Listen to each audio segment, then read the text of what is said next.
Nako, pihadong taob na naman ang isang platong kanin ko na re. Dahil masarap na naman ang niluto kong ulam ay arilaang naman ay balon-balunan ng manok. Abay, kahit balon-balunan laang ari ng manok ay masarap naman ang luto ko din eh. Sigurado hindi ka pa rin nakakapagluto ng ganaring ulam at syempre hindi ka pa rin nakakatikim na re. At panigurado pag nakatikim ka ng ganaring luto ay nako, taob ang isang pinggang kanin mo, mahingi ka pa ng tibhaw ay awang kulaan sa iyo. Dahil laging adobo ang luto sa ating balon-balunan ng manok ay aibahin naman natin para maiba naman ang lasa. At ang agawing luto natin dyan ay Bicol Express na balon-balunan ng manok ay dibaga bago sa inyong pandinig. At kalimitan nating inagawang Bicol Express ay karne ng baboy at manok. Para maiba naman magluto naman tayo nitong balon-balunan ng manok. At dahil nga po ako'y maraming alam na ngayong luto ng ulam ay ako po'y magatayo na ng karenderya, char. At magapatayo na rin po ako ng pabrika ng candy ng kamyas at kamatis, char. Ay ako po ay nagabiro laang na ako'y gapatayo ng pabrika ng candy ay baka po kayo ay pumunta din sa bahay at kayo mangutang ay naku po ay wala po akong apa-utang sa inyo. Baka din po ay pumunta kayo din para mag-apply ay naku po ako'y nagabiro laang. Alam nyo ba mga ka-frenzy, dati talaga hindi ako marunong magluto, wala akong kaalam-alam,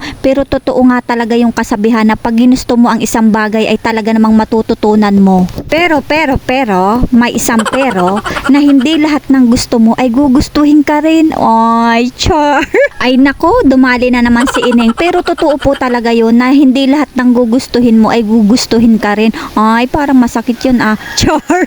Ay nako, dami mo talagang alam sa buhay na kalukuhan. Pero dati po talaga, ayan seryoso na ako dati po talaga hindi ko inapag-aralan ang pagluluto dahil ako po ay busy sa kapapanood ng K-drama. Grabe po talagang as in talaga namang hindi ako natutulog makapanood lang ng K-drama. Pag rest day ko po sa trabaho ay talaga namang nasa loob lang po ako ng bahay at nanonood ng K-drama at saka po yung mga K-pop na yan ay talaga namang idolong-idolo ko yan. Pero syempre ngayon nagbago na tayo, kailangan nating magbago para sa ating future ay ganun. Kaya naman ang mga inapanood ko na ngayon tungkol na sa pagluluto, tapos yung mga idol ko na ngayon yung mga magagaling na chef na hindi na mga K-pop, ganun. Pagkatapos ko ngang mag-istorya sa inyo ay asalang na natin itong giniyat-giyat nating balon-balunan ng manok. Wag na nating alagyan yan ng tubig. Alagyan natin ng tanglad, luya, sibuyas para po ay mawala ang lansa ng ating balon-balunan. At paminta din, alagyan din natin yan. Tapos ay ating atakpan at ahintayin nating makati. Yun, at pagkalipas nga po ng ilang minuto ay kumulo na yung ating balon-balunan. Kaya sabi ko po sa inyo, wag na nating alagyan yan ng tubig dahil yan po ay nagatubig na. Yun, at pagkatapos nga po uli ng ilang minuto nating pinakuluan yan ay kumati na yung tubig. At nilagay na po natin yung ating alamang. At alagyan na rin po natin yan ng oyster sauce na ating pangpalasa sa ating balong-balunang manok. Napakabango po ng kanyang amoy. Alagyan na rin po natin ng sili, pati ay sitaw. Ay iba-iba po ba yan naman pag may tanglad at luya at mabango.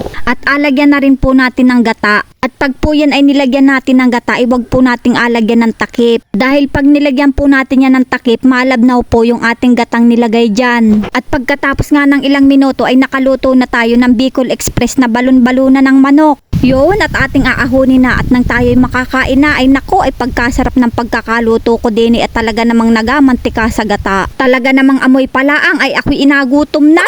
Nako, pihadong taob na naman ang isang pinggang kanin na rin sa akin. Ay hindi ko na nga po pala ginayat-gayat yung sili kong nilagay dyan at pag ginayat-gayat ko pa ay baka naman po ay sumubra ng anghang ay hindi ko na makain. Ay talaga pong mahina lang ako sa maanghang kahit ako'y ganaring matakaw. Yun, at tayo'y makain na nga ni ay talaga namang napakasarap po talaga ng ganaring ulam. Ay baka sabihin naman po ninyo na kahit anong iulam ko ay ako naman po talaga ay matakaw kumain. Pag po talaga masarap ang ulam ay talaga naman pong ako'y mamumualan sa pagkain. Ay gayon po talaga, habang may pagkain, kain lang tayo ng kain. Ay nako, makasyang tunay, talaga namang taob na naman ang isang pinggang kanin, pati ay yung ulam ay ubos. Ay bala ko pa namang magtabi ng ulam para nga ni pag mamaya ako'y kumain ay ako'y may aulamin. Ay nako, ay parang hindi na mangyayarit, naubos na nga ni. Mga ka-frenzy, pa-subscribe na lang po ng aking YouTube channel. Thank you for watching po and God bless us all. See you again guys!